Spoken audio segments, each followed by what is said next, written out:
Spy, tuma wapelelezi wa kuipeleleza hiyo nchi ambayo nataka nikupeleke. Musa akachagua aina ya watu ambao alikuwa anawatrust, akawapeleka wakaipeleleze ile nchi.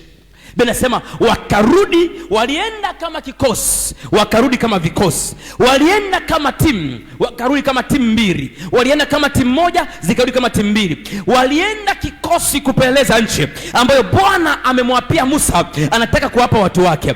Walienda wakina Joshua, walienda wakina Karebu, walienda sio wakina nani. Biblia inasema walipoenda kupeleleza nchi wakawakuta watu wanaitwa manefiri, majitu ambao ni majiant makubwa, yanatisha, yameenda hewani, yana nguvu. Ni kweli Bwana amewapa nchi, lakini haina maana kwamba haina upinzani.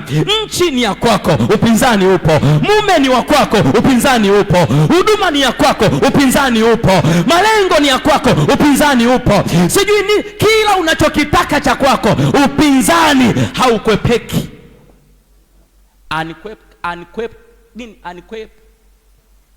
Anikwepe kabo vita. Si ndio wabongo mna Viingereza vya hivyo? Anikwepe kabo, si ndio? Anikwepe kabo, sasa ndio nini sijui.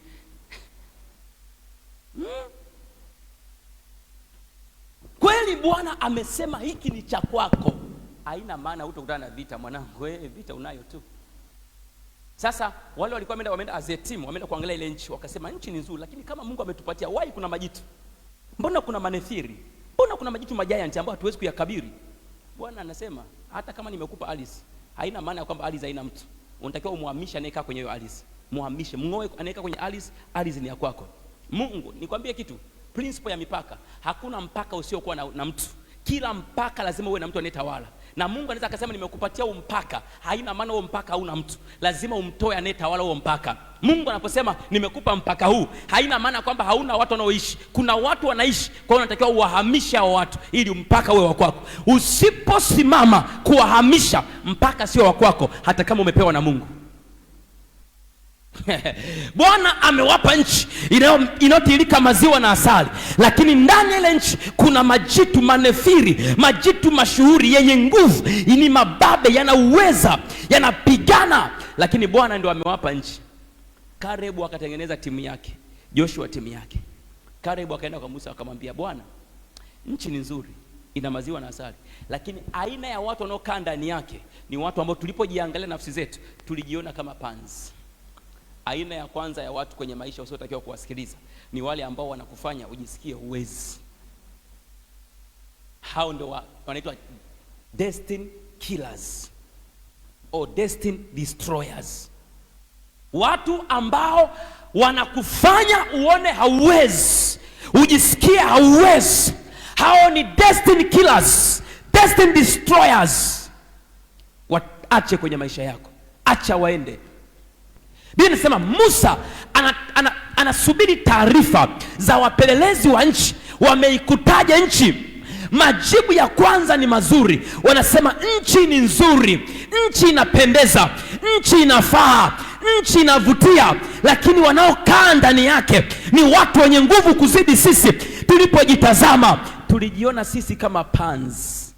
Kundi la kwanza ambalo haliwatakii mema kwa ajili ya kumiliki ile nchi linawaambia kwamba sisi ni panzi mbele ya wale watu. Likaja kundi la pili, yupo Joshua kiongozi, akauza, Joshua unasemaje?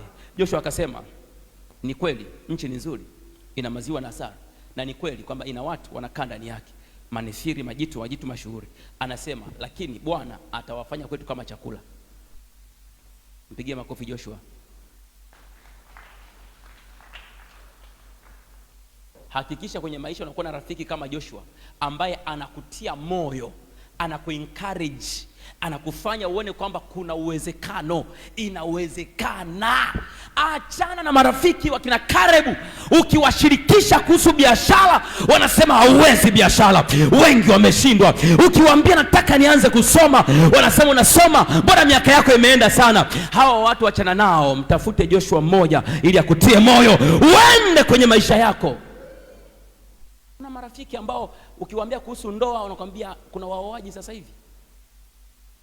Ukiwaambia kuhusu biashara gani utafanya sasa hivi shoga yangu? Zote zimeshafanya. Alafu nasema nina rafiki. Hao watu waache, hao ni waharibu hatima. Wanaharibu hatima yako, wanakuua taratibu, wanakudhoofisha taratibu. Tafuta mtu ambaye hata kama anajua kuna hasara kwenye biashara, lakini anasema ukiamua unaweza, ukiamua unafanya, ukiamua Bwana anakusaidia. Hao ndio watu unaowahitaji kwenye maisha yako. Achana watu ambao wanakuwazia mabaya muda wote. Mwambie mwenzako achana hao watu. Sema tena, achana hao watu. Achana na hao watu. Sema tena. Achana na hao watu. Sema tena. Achana na hao watu. Sema tena. Achana na hao watu. Achana na watu ambao wanakukatisha tamaa katika safari yako ya maono, safari yako ya kazi, safari yako ya biashara. Achana na hao watu. Am I speaking to somebody? Naongea na mtu hapa. Weka mkono wako juu, sema ninakataa. Nakataa kuwa na aina ya watu, kuwa na aina ya wanaonizuia, wanaonizuia, wanaonichelewesha, wanaonichelewesha, wanaoniharibu. Sema nakataa. Nakataa kwa jina la Yesu. Kwa jina la Yesu. Kuna watu mwanangu, ukikubali kuwa nao huendi popote. Kuna aina ya watu, marafiki, majirani, sijui uliosoma nao, ukikubali wawe part of your life, wawe